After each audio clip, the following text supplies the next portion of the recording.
Continuando com o estudo do livro de Ezequiel, hoje eu vou meditar no capítulo 16. No capítulo 16 de Ezequiel, ele começa com Deus dizendo a Ezequiel para falar com Jerusalém e lembrá-la de suas origens como uma menina pobre, abandonada, que foi abandonada, e que ele, Deus, a acolheu, essa menina abandonada, criou ela como sua. Ou seja, Deus descreve como ele, Deus, a vestiu, adornou, cuidou, tornando-a bela, próspera. No entanto, apesar do seu amor e cuidado, Jerusalém se afastou de Deus, adotou outros deuses, cometendo vários pecados e abominações. Então Deus descreve aqui como ele punirá Jerusalém. Então o capítulo 16, Deus vai falar sobre Jerusalém e sobre suas abominações, sobre suas infidelidades. E ele reunirá um exército de inimigos para atacá-la e destruí-la, deixando-a nua, desolada. E Deus adverte que este será um castigo pela infidelidade de Jerusalém e que coisas ainda piores poderiam acontecer com ela se ela continuasse a pecar. E o capítulo termina Deus prometendo restaurar a Jerusalém se ele, Deus, visse arrependimento naquela cidade. Se aquela cidade se arrependesse, ele ainda poderia restaurá-la. Se ela se voltasse para ele, ele perdoaria seus pecados, renovaria sua aliança com ele, tornando-a uma vez próspera e bela. No entanto, essa restauração só poderia ser por meio do arrependimento, de um retorno genuíno para com Deus. Então Deus aqui vai retratar tudo isso nesse capítulo 16. Mas antes vou fazer uma oração. Senhor Deus Todo-Poderoso, estou aqui com a Tua palavra, que o Senhor mais uma vez me revele, me ensine, que eu possa interpretar este capítulo 16 e possa falar dele, Pai, com sabedoria. É o que eu te peço no nome de Jesus. Amém. Então o capítulo começa assim: veio a mim a palavra de Deus, a palavra do Senhor, dizendo: Filho do homem, faz conhecer a Jerusalém as suas abominações. Então Deus começa pedindo a Ezequiel para fazer a Jerusalém, para dar a conhecer a Jerusalém todas as suas abominações. Isso, Ezequiel estava no exílio, isso para ele falar para o povo que estava lá, que era de Jerusalém, que estavam exilados, como também como que mandasse avisar, mandasse mensagens para o povo que tinha ficado lá em Jerusalém. Aí ele diz: faz conhecer a Jerusalém as suas abominações e dize-lhe. Aí agora Deus começa a rememorar, a recordar com o que foi Jerusalém. Assim diz o Senhor Deus a Jerusalém. Aí Deus começa: a tua origem e o teu nascimento procedem da terra dos cananeus. Teu pai era amorreu e tua mãe Eteia. Quanto ao teu nascimento, no dia em que nasceste, não te foi cortado o umbigo, nem foste lavada com água para te limpar, nem esfregada com sal, nem envolta em faixas. Não se apiedou de ti olho algum para te fazer alguma destas coisas. Compadecido de ti, antes foste lançado em pleno campo no dia em que nasceste, porque tiveram nojo de ti. Então Deus começa a lembrar como foi o nascimento de Jerusalém, como foi que ela brotou, como foi que ela nasceu. Aí no versículo 6 diz assim: passando eu por junto de ti, vi-te a revolver-te no teu sangue e te disse: ainda que estás no teu sangue, vive. Sim, ainda que estás no teu sangue, vive. Eu te fiz multiplicar como o renovo do campo, cresceste, te engrandeceste e chegaste a grande formosura. Formaram-se os teus seios, te cresceram cabelos. No entanto, estava nua e descoberta. Deus vai comparando, fazendo uma analogia do nascimento da cidade de Jerusalém, como se fosse uma criança que nasce. Essa criança, ele diz que ela foi uma criança abandonada, mas que ele ali viu aquela criança abandonada e ele revolveu e pegou ela para cuidar. E diz aqui que ela agora vai estar crescendo. Aí ele diz: eu te fiz multiplicar como renovo, cresceste e te engrandeceste e chegaste à grande formosura. Agora ele trata Jerusalém como se fosse uma mocinha, uma jovem. Aí diz: formaram-se os teus seios e te cresceram cabelos, no entanto estavas nua e descoberta. Passando eu por junto de ti, vi-te, e eis que o teu tempo era tempo de amores. Estendi sobre ti as abas do meu manto e cobri a tua nudez. Dei-te juramento e entrei em aliança contigo, diz o Senhor Deus, e passaste a ser minha. É como se Deus agora fosse um noivo, né? Ele toma aquela mulher para ser noiva dele. Aí no versículo 9 diz: então te lavei com água e te enxuguei do teu sangue, te ungi com óleo, também te vesti de roupas bordadas, te calcei com couro da melhor qualidade, te cingi de linho fino, te cobri de seda, também te adornei com enfeites e te pus bracelete nas mãos e colar à roda do teu pescoço. Coloquei-te um pendente no nariz, arrancadas nas orelhas e lindas coroas na cabeça. Assim foste ornada de ouro e prata, o teu vestido era de linho fino, de seda de bordados, nutriste de flor de farinha, de mel e azeite. Era formosas em extremo e chegastes a ser rainha.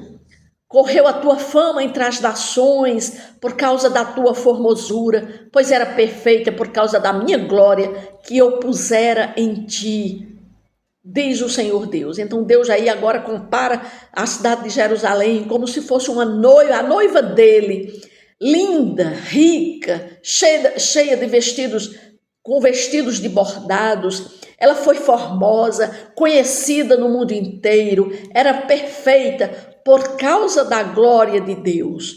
Aí no versículo 15 diz assim: mas confiaste na tua formosura e te entregaste à lascívia, graças à tua fama, e te ofereceste a todo o que passava por seres deles. Aí Deus começa a comparar essa mulher agora, que era a cidade de Jerusalém, com uma prostituta.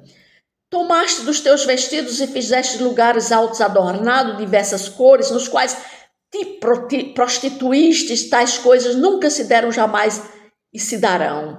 Tomaste as tuas joias de enfeite que eu te dei no meu ouro e da minha prata, fizeste estátuas de homens e te prostituíste com elas. Aí Deus começa a comparar agora a cidade de Jerusalém com o desvio que ela teve. Em vez de adorar a Deus, o seu marido, ela foi adorar outros deuses. Ela foi se prostituir com outros deuses.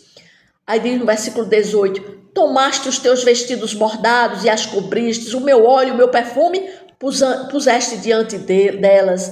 O meu pão que te dei, a flor da farinha, o óleo e o mel com que eu te sustentava, também puseste diante delas em aroma suave, e assim se fez, diz o Senhor Deus. Demais tomaste a teus filhos e tuas filhas, que me geraste, os sacrificastes a elas para serem consumidos. Acaso é pequena a tua prostituição? Mataste a meus filhos e os entregaste a elas como oferta pelo fogo. Em todas as tuas abominações e nas tuas prostituições, não te lembraste dos dias da tua mocidade, quando estavas nua e descoberta, a revolver-te no teu sangue. Então agora Deus vai falar para aquela mulher, para aquela Jerusalém, para a cidade de Jerusalém, comparando agora ela, uma mulher que tinha se tornado a noiva, a mulher do Deus Todo-Poderoso, rica, formosa, conceituada, vista por todos, mas ela começou a trair ao seu marido, ela começou a se prostituir. E aí Deus, é como se Deus estivesse contando uma parábola, né? Contando aqui a Ezequiel uma parábola. É uma parábola que começa com a história de uma criança indesejada, nascida de uma união mista, e esta criança ela não teve um começo auspicioso. Sua ascendência e nascimento estava na terra dos cananeus, como nós vimos. Seu pai era um amorita, sua mãe era uma hitita, ou seja, e mais o que é surpreendente é que essa criança é uma alegoria da cidade de Jerusalém, a cidade de Deus. Ele está falando aqui sobre a cidade de Deus, sobre a cidade de Jerusalém, que está falando sobre o seu nascimento, e ele compara ela como se fosse uma criança. Como sabemos, Jerusalém não é uma cidade cananeia, mas uma cidade escolhida por Deus para ser o local de seu templo, cidade santa. Então, por que Ezequiel usa a imagem de uma criança indesejada, nascida de uma união mista, para descrever Jerusalém? É porque, talvez porque em sua infidelidade, Jerusalém tinha se misturado com povos pagãos ao seu redor, e assim, em certo sentido, ela se assemelhava a uma criança indesejada. Mas Deus continua falando e comparando Jerusalém como essa criança que cresce, que forma-se uma mulher e depois vai se prostituir, né? Então, aqui nós vemos, a partir do capítulo 6, nós vimos que essa criança, ela se torna uma jovem, né? E Deus aqui fala que tinha um plano para essa criança. Com o passar do tempo, ela se torna uma mulher jovem, mas ela estava nua, carente, e Deus, em sua bondade, entra e faz uma aliança com ela, um casamento com ela, e ela se espalha por todos os cantos, né? Deus cobre a sua nudez.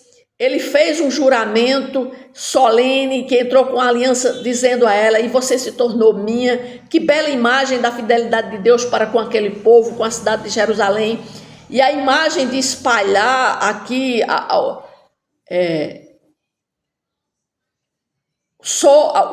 roupa, né? Falando que ele tinha coberto ela com bordados no triste de flor de farinha, de mel de azeite, eram formosas em extremo. Aqui está simbolizando a intenção de se casar com ela, a promessa de fidelidade que Deus tinha para com ela.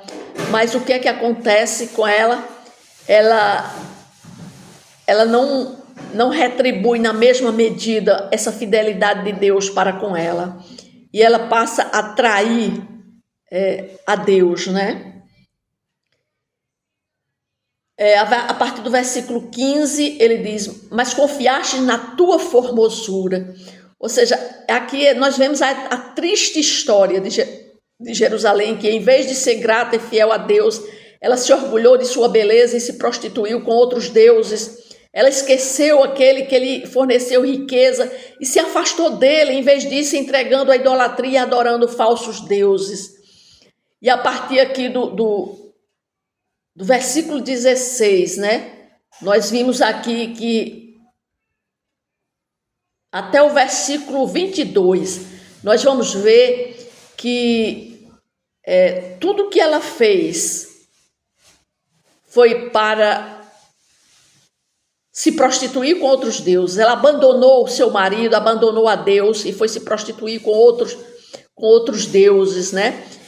A partir do versículo 23, diz assim: depois de toda a sua maldade, ai de ti, diz o Senhor Deus, edificaste prostíbulo de culto e fizeste elevados altares por todas as praças, a cada canto do caminho edificaste o teu altar, profanaste a tua formosura e abriste as pernas a todo o que passava e multiplicaste as tuas prostituições. Também te prostituíste com os filhos do Egito, os teus vizinhos de grandes membros, e multiplicaste a tua prostituição para que me provocares a ira. Por isso estendi a mão contra ti, diminuí a tua porção, e te entreguei à vontade dos que te aborrecem, as filhas dos filisteus, as quais se envergonhavam do teu caminho depravado. Também te prostituíste com os filhos da Síria, porque antes era insaciável, e prostituindo-te com eles, nem ainda assim te fartaste. Antes multiplicaste as tuas prostituições na terra de Canaã, até a Caldeia, e ainda com isso não te fartaste. Então aí Deus continua falando das prostituições, né, do que aquela cidade estava fazendo, estava se prostituindo, ela estava cheia de luxúria, né, a luxúria dela, ela tinha envolvido na luxúria, porque a luxúria dela, a luxúria de Jerusalém, a levou a procurar a ter amantes promiscuamente para satisfazer sua luxúria, incluindo aqui o Egito, a Síria, a Babilônia. Então suas ações não eram apenas para mostrar seu desejo por deuses estrangeiros, mas também suas intrigas e alianças por mais dinheiro. Ela queria ter mais riqueza. Ela não satisfazia pelo aquilo que Deus a prosperava, pela riqueza que Deus dava para ela. Ela queria mais e mais riqueza, por isso que ela se prostituiu com a Síria, com o Egito e até com a Babilônia. Mas Deus não ficou em silêncio. Enquanto sua esposa se degradava, ele tentou conter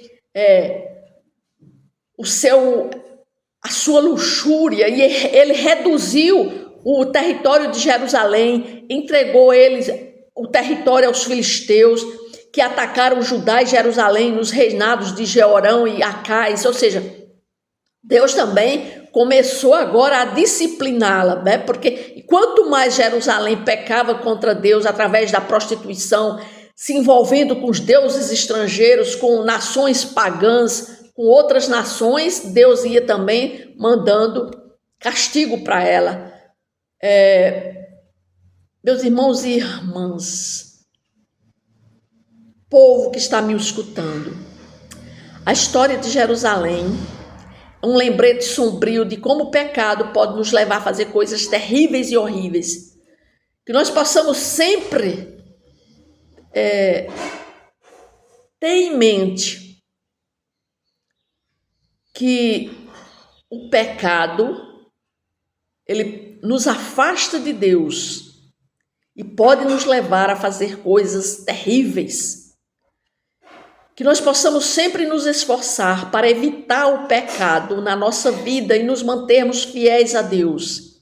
E que possamos orar pela restauração em todas as áreas de nossa vida. Que a nossa vida possa estar fiel a Deus. É assim que ele espera da sua noiva, né? Da noiva do Cordeiro. Aqui ele esperava do seu povo, o povo de Jerusalém, o povo de Israel, um compromisso com ele, mas o povo se rebelou contra ele. No versículo 30 diz: quão fraco é o teu coração, diz o Senhor Deus, fazendo tu todas estas coisas, só próprias de meretriz descarada, edificando tu o teu prostíbulo de culto à entrada de cada rua e os teus elevados altares em cada praça. Não foste sequer como a meretriz, pois desprezaste a paga. Foste como a mulher adúltera, que em lugar de seu marido recebe os estranhos. A todas as meretrizes se dá a paga, mas tu dá presente a todos os teus amantes, e o fazes para que venham a ti de todas as partes adulterar contigo. Contigo nas tuas prostituições sucede o contrário do que se dá com outras mulheres, pois não te procuram para a prostituição, porque dando tu a paga e a ti não sendo dada, fazes o contrário. Então aqui Deus vai falar, né? Jerusalém, como uma prostituta de bronze, estava trocando suas bênçãos por subornos e seguindo um caminho da idolatria. Ela havia esquecido seu marido fiel, ou seja, Deus. Ela tinha esquecido de Deus, um marido fiel, amoroso, mas ela preferia estranhos a Deus.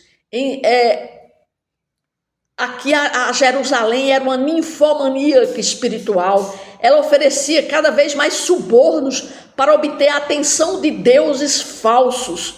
Mas isso não a levou a ter uma vida abençoada, mas sim ao desperdício de sua riqueza em coisas que não podiam abençoá-la. Ela estava desviando seus recursos para o caminho errado, acreditando que sua prostituição espiritual poderia levar a algum lugar. No entanto, ela não percebeu que essa infidelidade a seu marido, a Deus, a estava levando a uma vida vazia e sem sentido. No versículo 35 diz: portanto, ó meretriz, ouve a palavra do Senhor. Assim diz o Senhor Deus: se ter exagerado a tua lascívia e se ter descoberto a tua nudez nas tuas prostituições com os teus amantes, e por causa também das abominações de todos os teus ídolos, do sangue de teus filhos, a estes sacrificados, eis que ajuntarei todos os teus amantes, com os quais te deleitaste, como também todos os que amaste, com todos os que aborreceste, ajuntá-lo-eis de todas as partes contra ti, e descobrirei as tuas vergonhas diante deles, para que todos as vejam. Julgar-te-ei como são julgadas as adúlteras e as sanguinárias, e te farei vítima do furor e do ciúme. Então Deus aqui estava dizendo que iria juntar todos aqueles amantes que Jerusalém, que Israel tinha se prostituído, feito alianças com outros países, com outras nações. Então Deus está dizendo aqui que ia juntar todos eles e queriam fazer com que eles se tornassem contra ela, para depois invadir ela e destruir. E era assim que Deus já estava fazendo, porque agora só faltava poucas pessoas lá em Jerusalém para se tornarem cativas para serem exiladas lá na Babilônia. Então Deus estava rememorando tudo que tinha já acontecido com Jerusalém. E ele estava dizendo aqui que todos os seus amantes iriam ser contra ela, viriam contra ela, iriam destruir ela. E ele diz aqui no versículo 35, né? Versículo 39, entregar-te-ei nas suas mãos, e derrubarão o teu prostíbulo de culto, os teus elevados altares, despir-te-ão de teus vestidos, tomarão as tuas finas joias e te deixarão nua e descoberta. Farão subir contra ti uma multidão, apedrejar-te-ão e te transpassarão com suas espadas, queimarão as tuas casas e executarão juízos contra ti. À vista de muitas mulheres farei cessar o teu meretrício, já não darás paga. Desse modo satisfarei em ti o meu furor, e os meus ciúmes se apartarão de ti. Aquietar-me-ei e jamais me indignarei, visto que não te lembraste dos dias da tua mocidade e me provocaste a ira com tudo isto. Eis que também eu farei recair sobre a tua cabeça o castigo do teu procedimento, diz o Senhor Deus, e todas as tuas abominações não acrescentarás esta depravação. Ou seja, Deus estava aqui falando que tudo isso, né, que viria o dia em que todos iriam se juntar contra ela, e Deus iria olhar, ver, né, que tudo isso seria: satisfarei em ti o meu furor, os meus ciúmes se apartarão de ti, aquietar-me-ei, jamais me indignarei. Ou seja, Deus tentou impedir a queda de Jerusalém, mas ela se recusou a ouvir os seus avisos.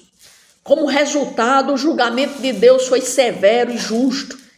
Ela foi exposta, Jerusalém foi exposta diante de todos os seus amantes, e sua nudez foi vista por todos. Deus usou seus amantes para destruí-la, e ela se tornou como um vagabundo. A raiz do pecado de Jerusalém foi sua falta de lembrar os dias da sua juventude, quando Deus a havia levantado e abençoado ela. Ela desperdiçou suas riquezas em coisas que não podiam abençoá-la e se afastou da única fonte verdadeira de bênçãos, que era Deus. Então, que nós possamos aprender aqui com a queda de Jerusalém, né?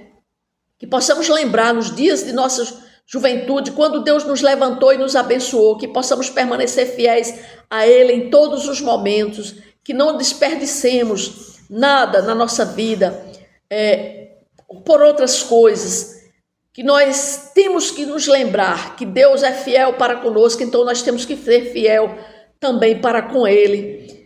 A partir do versículo 44 diz: eis que todo que usa de provérbios usará contra ti este, dizendo: tal mãe, tal filha, tu és filha de tua mãe, que teve nojo de seu marido e de seus filhos, e tu és irmã de tuas irmãs, que tiveram nojo de seus maridos e de seus filhos. Vossa mãe foi Eteia, e vosso pai a morreu, e tua irmã é maior, é Samaria, que habita à tua esquerda com suas filhas.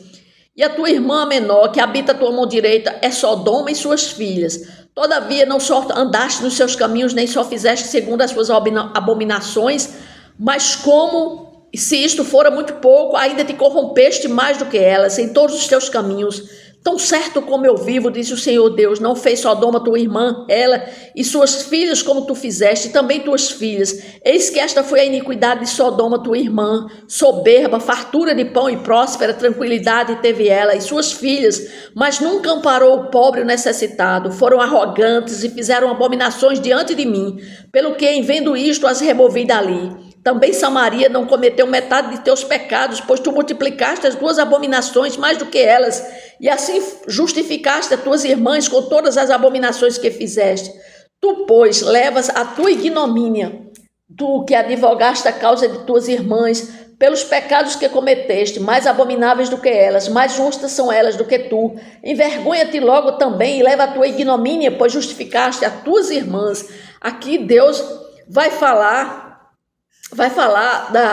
das irmãs de Jerusalém. Ele fala de Samaria, que é a capital do reino do norte, Jerusalém do norte, Samaria, que também foi infiel a Deus. Aí fala também de Sodoma, ou seja, cidades que tinham limites com Israel do sul, com Jerusalém, com Israel do sul, capital Jerusalém, que tinham esse limite com essas cidades. E essas cidades também foram contra Deus, ou seja, Israel do norte, capital Samaria, foi contra o Senhor. Então aqui Deus está dizendo aqui que ela se aliou, né, com essas suas irmãs que também eram infiéis a Deus.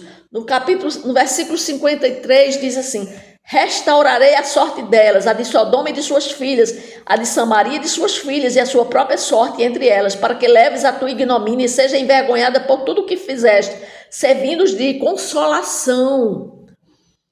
Quanto tuas irmãs, Sodoma e suas filhas, tornarem ao seu primeiro estado, e Samaria e suas filhas tornarem ao seu, também tu e suas filhas tornareis ao vosso primeiro estado. Não usaste como provérbio o nome Sodoma, tua irmã, nos dias da tua soberba, antes que se descobrisse a tua maldade, agora te tornaste como ela, objeto de opróbrio das filhas da Síria e de todos os que estão ao redor dela, as filhas dos filisteus que te desprezam. As tuas depravações e as tuas abominações tu levarás, diz o Senhor. Então aqui Deus está falando, né, através do profeta Ezequiel. Ele nos fala sobre a queda dessas três cidades, Sodoma, Samaria e Jerusalém. Sodoma, conhecida por seu orgulho, falta de compaixão pelos outros, tornou-se infame em suas práticas detestáveis. Os sodomitas eram conhecidos por suas aberrações sexuais, algo que ofendia a Deus e a sua santidade. Samaria, por outro lado, ela era a capital do reino do norte, ela tinha um problema também com a idolatria. Eles foram os primeiros a se abandonarem a Deus. A transgressão da idolatria que eles começaram foi antes mesmo da cidade de Jerusalém. Eles se desviaram do caminho do Senhor e seguiram os seus próprios desejos. Por isso que Deus chama Sodoma, Samaria de irmãs de Jerusalém, porque eram cidades que andavam em pecado. E aqui Deus compara Jerusalém com suas irmãs. No versículo 59 diz: porque assim diz o Senhor Deus, eu te farei a ti como fizeste, pois desprezaste o juramento, invalidando a aliança. Mas eu me lembrarei da aliança que fiz contigo nos dias da tua mocidade. Estabelecerei contigo uma aliança eterna. Então te lembrarás dos teus caminhos e te envergonharás quando receberes as tuas irmãs, tanto as mais velhas como as mais novas, e tas darei por filhas, mas não pela tua aliança. Estabelecerei a minha aliança contigo e saberás que eu sou o Senhor, para que te lembres de te envergonhes e nunca mais fale a tua boca soberbamente por causa do teu opróbrio, quando eu te houver perdoado tudo quanto fizeste, diz o Senhor Deus. Ou seja, Deus aqui estava falando, né, que a restauração de Jerusalém e a nova aliança com ele, ou seja, Deus, o julgamento de Deus sobre Jerusalém foi justo, pois ela se afastou do caminho do Senhor, se entregou ao pecado da idolatria, mas mesmo assim, mesmo em seu julgamento, Deus não a abandonou para sempre. Ele tinha um plano de restauração para ela. Então, por isso que ele diz aqui que ele ainda iria fazer uma aliança com ela, que ele ainda iria fazer uma aliança com Jerusalém. Então, nós vimos aqui que o capítulo 16, embora um capítulo longo, mas ele fala justamente de tudo. Deus faz um relato, uma analogia, como se fosse uma mulher, Jerusalém, a cidade de Jerusalém. Ele faz uma analogia como se fosse uma mulher, que ele trata ela desde criancinha, quando ela nasce, né? Depois, quando se forma uma jovem, até se tornar a mulher de Deus. Ele se torna marido daquela mulher da cidade de Jerusalém, mas depois ela começa a traí-lo, ela começa a sair e procurar deuses pagãos para fazerem alianças com ele, com outros países, com outras nações idólatras. Então, a gente vê que o livro de Ezequiel, aqui no capítulo 16, ele pode nos parecer até distante, desconectado com a nossa realidade atual, mas a verdade é que as mensagens e lições contidas nele servem para para todo o tempo, né? E sua relevância também para os dias de hoje, porque a mensagem aqui de Ezequiel 16, ela nos ensina sobre a gravidade do pecado e da importância da restauração através da fé em Deus. Assim como Jerusalém, nós também podemos ser tentados a seguir nossos próprios caminhos, a nos afastarmos de Deus. Podemos nos envolver em práticas pecaminosas, como a idolatria, adultério, até mesmo o sacrifício de nossos próprios filhos, como elas faziam, como Jerusalém fazia. Mas assim como Deus, ele ofereceu palavras consoladoras e prometeu restaurar Jerusalém, ele também oferece a nós a oportunidade de arrependimento e salvação. A mensagem aqui de Ezequiel nos lembra que o pecado ele tem consequências graves, mas Deus é fiel em perdoar e restaurar aqueles que se voltam para ele em fé e arrependimento. O adultério que eu falei aqui é o adultério com relação a Deus. Você faz uma aliança com Deus, mas quando você trata com outras coisas, você se volta para outras coisas, você está adulterando a Deus, assim como Jerusalém. Jerusalém adulterou a Deus, porque ela se pegou com outros deuses pagãos, ela fez aliança com outros deuses. Então também nós temos que ter esse bastante cuidado, para que nós possamos também não fazermos aliança com outras coisas, principalmente com as coisas do mundo, né? Com as coisas que estão aí, fazendo apelo para que nós deixamos as coisas de Deus, para que nós possamos ver as coisas do mundo, né? Então, Ezequiel 16 nos faz refletir sobre a nossa vida e perguntar se nós realmente estamos seguindo os caminhos de Deus ou se nós estamos nos afastando dele. Se nos encontrarmos no caminho errado, nós devemos nos arrepender e buscar restauração através da fé em Deus, que nós possamos a cada dia estarmos caminhando nos caminhos do Senhor. Amém?